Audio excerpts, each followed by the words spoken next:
नमस्कार, आप देख रहे हैं फर्स्ट छत्तीसगढ़ न्यूज और मैं आपके साथ तिया चौहान। जांजगीर चांपा जिला मुख्यालय के ऑडिटोरियम में बीजेपी ने डॉक्टर भीमराव अंबेडकर सम्मान समारोह का आयोजन किया। कार्यक्रम में छत्तीसगढ़ के वित्त मंत्री ओपी चौधरी ने शिरकत की और डॉक्टर अंबेडकर के जीवन पर प्रकाश डाला। उन्होंने कांग्रेस को आड़े हाथ लेते हुए डॉक्टर अंबेडकर का अपमान करने का आरोप लगाया और बीजेपी को डॉक्टर भीमराव अंबेडकर के पद चिन्हों में चलने वाले और उनको भारत रत्न से सम्मानित करने वाली पार्टी बताया।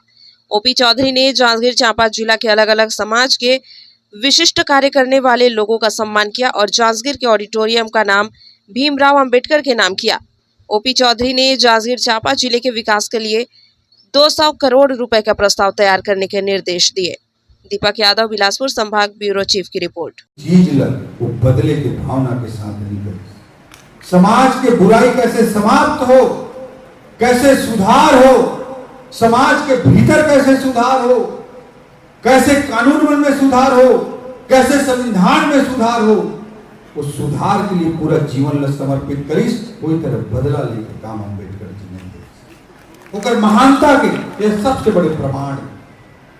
नहीं तो जो स्थिति में जबकि मजबूत बन गई, कई प्रकार के बदला लेके काम कर सकता एक सामान्य मनुष्य रहती, लेकिन पूरा देश के तस्वीर और तकदीर सुधार करे बर, पूरा समाज का सुधार करे बर अपन के जीवन में समर्पित करे। ऐसे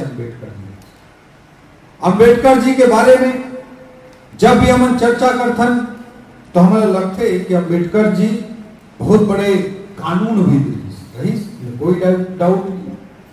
संविधानविद रही, पूरा दुनिया के संविधान को ज्ञान रही, पूरा दुनिया के ऊपर कानून के ज्ञान रही, लेकिन मूल रूप से वो अर्थशास्त्री रही।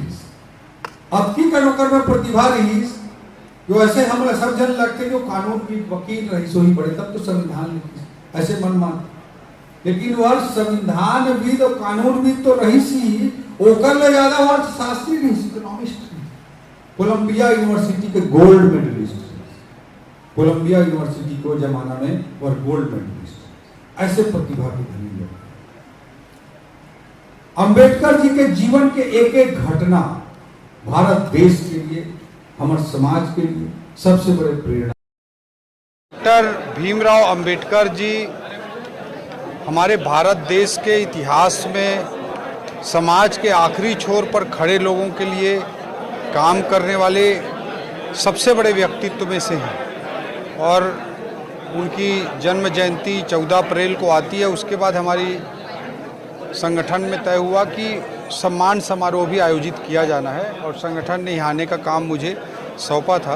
ये मेरे लिए सौभाग्य का और हर्ष का विषय है। अंबेडकर जी की जयंती को उनके जीवन से संबंधित 5 प्रमुख स्थलों को पंचतीर्थ के रूप में मनाना हो या भीम ऐप, डिजिटल इंडिया के सबसे बड़े ऐप का नामकरण उनके नाम पर करना हो, ऐसे अनेकों ऐतिहासिक काम नरेंद्र मोदी जी ने उनको सम्मान देने की दृष्टि से किया है। और अंबेडकर जी को भारत रत्न देने का भी काम कांग्रेस ने 50 साल तक तो नहीं किया।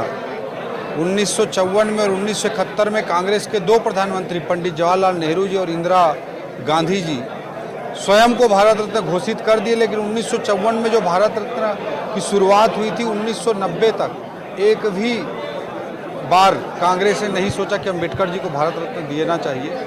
भाजपा समर्थित तत्कालीन केंद्र की सरकार ने अंबेडकर जी को भारत रत्न भी दिया।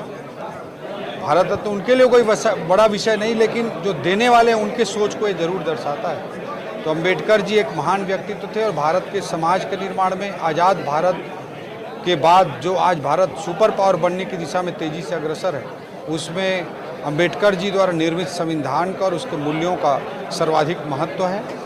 और इसी दृष्टिकोण से आज का सम्मान आयोजित किया गया और इस ऑडिटोरियम का नामकरण डॉक्टर भीमराव अंबेडकर जी के नाम के पर आधारित करते हुए किया जाएगा। ये भी आज हम सब लोगों ने निर्णय लिया।